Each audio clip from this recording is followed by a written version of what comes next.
السلام علیکم۔ رمضان المبارک کی پرنور فضا دلوں کو چھو رہی تھی۔ ہر طرف خاموشی کا ایسا عالم تھا جیسے کائنات بھی سانس روکے بیٹھی ہو۔ چند نوجوان محلے کی گلی سے گزر رہے تھے کہ گوشۂ تنہائی میں بیٹھے ایک ضعیف شخص پر ان کی نظر پڑی جو چپکے کچھ کھا رہے تھے۔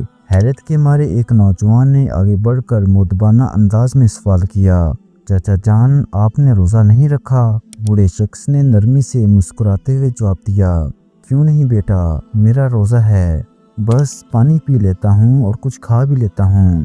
یہ سن کر نوجوان چونک گئے۔ ایک نے تعجب سے ہنستے ہوئے پوچھا، چچا جان یہ بھی کوئی روزہ ہوا؟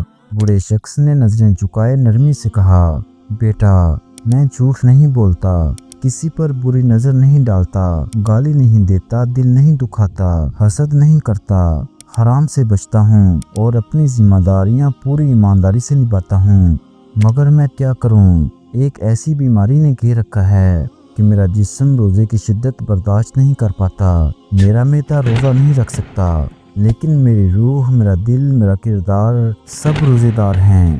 یہ سن کر ماحول میں ایک خاموشی سی چھا گئی۔ چند لمحے گزرے تو بوڑھے شخص نے نرمی سے سوال کیا، اور کیا تم واقعی روزے دار ہو؟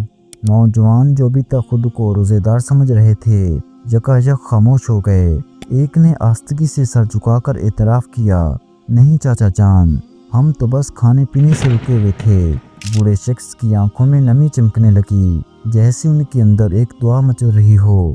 دعا ہے کہ اللہ تعالیٰ ہمیں صرف بھوکا پیاسے رہنے والوں میں نہ گنے، بلکہ وہ روزہ عطا کرے جو زبان، آنکھ، دل اور عمل سب کو پاکیزہ کر دے۔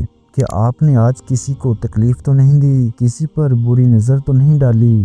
یاد رکھیے، روزے دار وہی ہے جس کے اعمال پاکیزہ ہوں۔ تو امید کرتا ہوں آپ کو ہماری یہ چھوٹی سی کاوش پسند آئی ہوگی۔ خوش رہیں، خوشیاں بانٹتے رہیں۔ اللہ نگہبان۔